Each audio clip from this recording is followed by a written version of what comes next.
Hello everyone, and welcome to Discovering God's Heart. My name is Randall Rittenberry, and I want to thank you for joining us this week. We're going to continue talking about discovering purpose, finding God's plan for your life. That's the name of this series we're doing, and it is based on this book that I wrote in 2021, some of the principles that the Lord showed me years ago in regard to how to find your purpose, finding that plan of God for your life.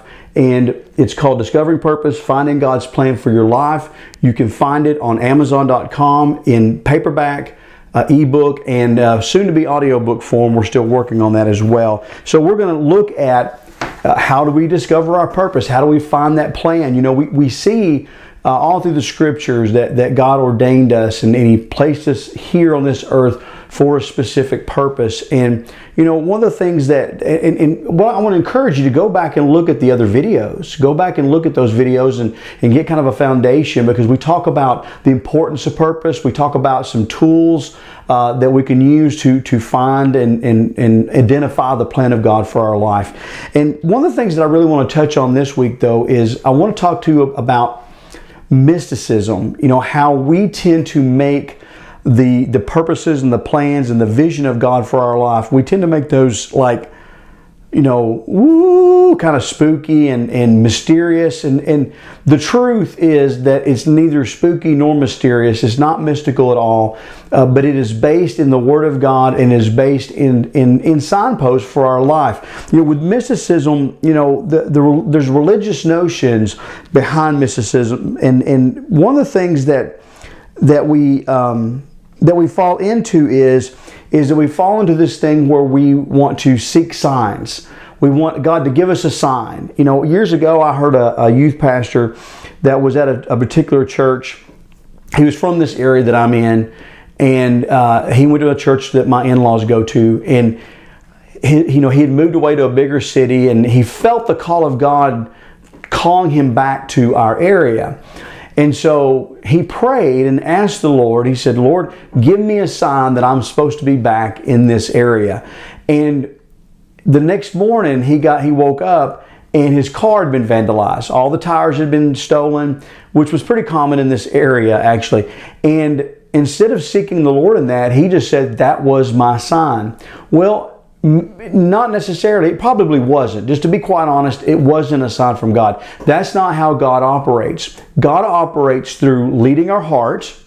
God operates through giving words to other people at times. You can't rely on those things, but those are some of the things that the Lord does. And more importantly, we have the Spirit of God and the Word of God to lead us into the plan that God has for us, the things that God has for us. One of the things that I have found, you know, and discovered recently is that we tend to take our purpose and we say, this is the only way that it can be done. And we kind of box God in. We limit God into what He can do in our life. I have done that. You know, I have at times, even recently, even knowing better, you know, said, okay, this is the only way that God can work my purpose. But the truth of the matter is, I'm walking in my purpose now, doing what I'm doing in my local church, doing what I'm doing with these YouTube videos, doing what I'm doing, going to jail ministry and ministering. I am doing my purpose. My purpose is to teach. And whatever avenue that is, a lot of times depends on me. What, you know, the Lord will say, you know, a man devises his plan, a man devises his way, but the Lord directs his step. In other words, we have a lot more to do with it than mysticism and religion would agree that, or you know, they would not agree that's the case. But there's more involved in what we want in our life than we realize. Again, the Lord will place inside of us the desire to where our desire becomes His desire becomes our desire. You know, that's the way He will work that. You know, and I have no doubt that young man was called to be a youth pastor, but it didn't matter whether he was doing it in that city or whether he was doing it in another city. Now, do I believe that God can call you to a geographical location? I absolutely believe that. But I believe that He will put that desire in your heart. There will be things that will lend to that, like we talked about in regard to natural tendencies. What is your natural tendency in your giftings? Well, the same thing can be true of geography as well, you know. But that doesn't mean that the Lord can't fulfill your purpose right where you are. It doesn't mean that you have to be right where you are for God to fulfill your purpose, you know. And that's the trap I've fallen into a lot of times, thinking that I have to be at this particular church at this particular time for this particular length of time. And that's just not the truth. The truth is, as long as we're doing our purpose, you know, and the parable of the talents bears that out, you know, that it doesn't matter as long as you're doing with your talent and producing fruit with that talent. It really doesn't matter where you are in that gifting and that purpose. It doesn't matter where you are geographically or even what you're doing, as long as you're fulfilling that purpose. But mysticism will kind of lock us in, you know, to a specific location, a specific direction, a specific thing, and God is just not limited by all those things. You know, when we begin to look at trying to be led by signs, led by even words. I mean, I've seen people say, "Well, Lord, if you want me to do this, you're going to give me a word." You know, there are more times than not, you're never going to get that. You might get that to confirm it. Let me say this about getting words of knowledge from people. You know, words of wisdom, words of knowledge. I will never move on a word that wasn't already being formed in my heart.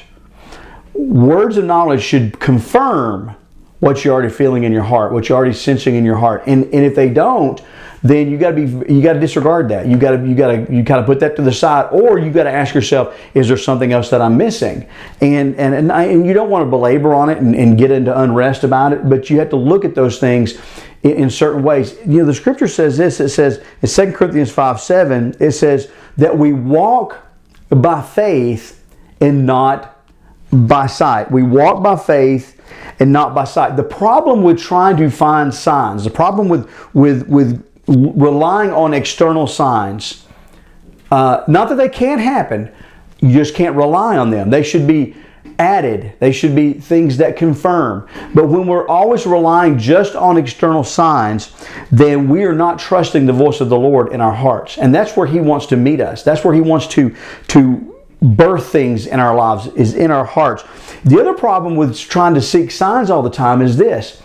You will, whatever your bias is, whatever it is you really want to do anyway, you will find signs to confirm that. Psychology calls that confirmation bias. If you believe something enough or deep enough, you will find signs where there are no signs really. You will find leading where there really is no leading, because your brain, your mind is working to confirm the bias you already had. It is better to say, this is what I want to do, and just tell the Lord, this is what I'd like to do, than it is to look for signs that confirm that bias. You know, and a lot of times we do that because we don't want to really deal with our hearts. We don't want the Lord to deal with our hearts. I'm going to read some scriptures to you about what Jesus had to say about signs.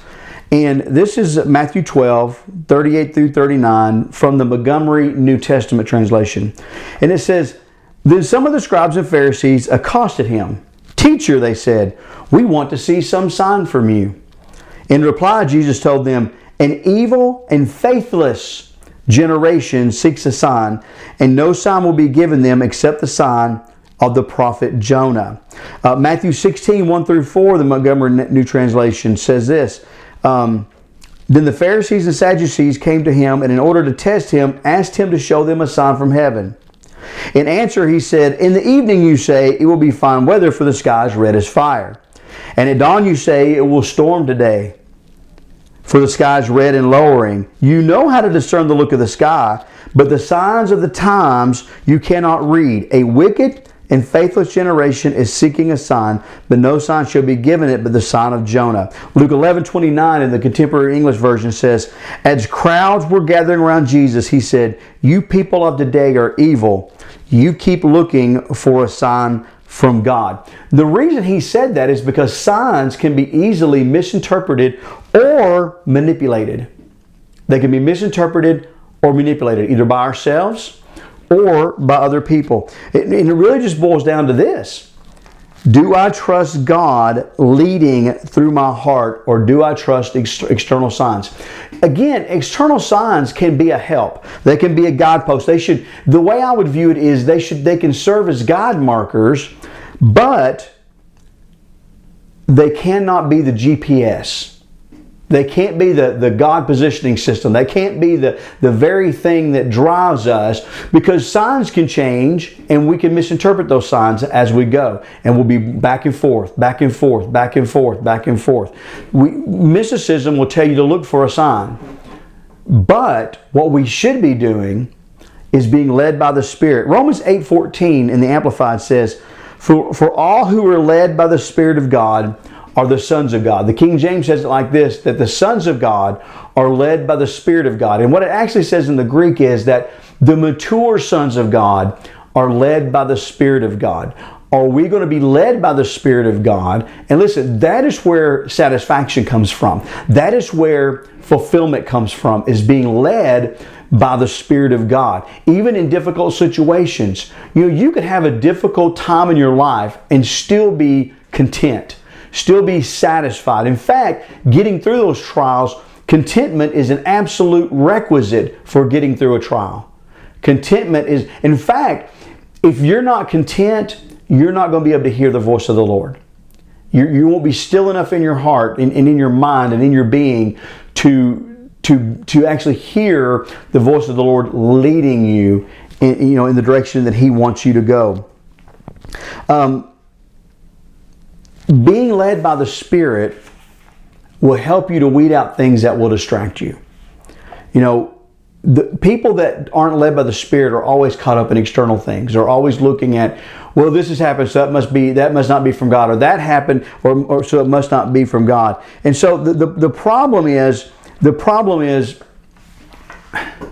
when we begin to look at those things, here, let me just give you some examples of this, some mystical leanings. Mystical leanings will say, if a door is closed to you, then God shut that door.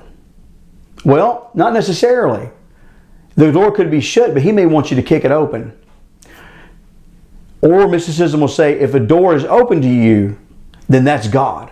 Then that's God. I've heard some people say, if a door is open, it's not God. Well, neither one are necessarily true. It depends on what the Spirit of God is saying. The door is open, but should I go through it? There's an opportunity, but should I take it? I spoke about this in the first video about how I had the opportunity to move to a different area at one time, but at that point in my life, it was not the right move.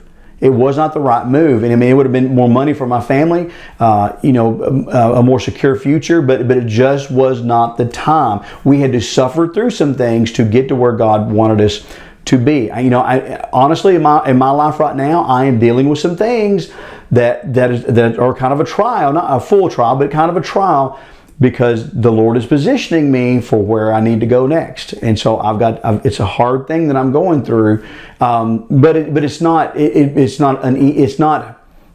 I'm not in unrest over it. I know what the Lord is doing in it, because I've got the experience from all the years of following the Lord and listening to His voice. But what we want to do is we want to remove mysticism from the equation. We want to remove mysticism and say, it doesn't matter. The external signs really doesn't matter. One of the things that we do in regard to our purpose is we limit God by saying, well, if the finances are there, it's God. If the finances are not there, it's not God. That is not true at all. Where God guides, He provides. It might not be at the very beginning, but He'll get you there. He'll get you what you need. But see, we want to have everything ahead of time. We want to have, if it's going to take $1,000 to do this, I want the $1,000 right now. Well, maybe the Lord's asking you to start with $200 and He'll provide the other $8. Those are things that you have to learn how to be led by the Spirit of God and hear His voice. We're going to close with this. It's Psalm 143:10 in the Contemporary English Version. It says, "You are my God. Show me what you want me to do, and let your gentle Spirit lead me in the right path." And what you'll find is a lot of times is that as you're walking this purpose out, if you won't be mystical, things will become a lot more clear. the Lord will actually take your will into account in those things. Again, you don't have to be in a specific geographical location, a specific place to be fulfilling your purpose. Does that mean God won't move you to a different place? Sure, He sure will. Sure He will. But that doesn't mean that you have to be, like in the situation that I'm in, I could be right where I'm at the rest of my life and fulfill my purpose. Even if God wanted me to go somewhere else, that may be His plan. There is a difference between the purpose of God and the plan of God. There's a little bit of a difference. Not much, but a little bit. The purpose of God is that I teach. The plan of God is, where do I do that? In what avenue do I do that? And so, but regardless, as long as you're doing your purpose, Jesus said, if you're doing what I set you to do, when I come back, blessed are you. Blessed is that man who's doing what the Lord has set him to do. And so, we need to get the pressure off in regard to purpose and in regard to mysticism. We don't want to be led by signs. We don't want to be led by prophetic words. We want to be led by the Spirit of God, and let those things be a signpost, if anything at all. That's what they are. They're a help, but they are not the actual thing that we go by. Well, that's all the time we have for this week. I hope you enjoyed it. We're going to pick up again next week as we continue to look at discovering purpose. We'll see you next week.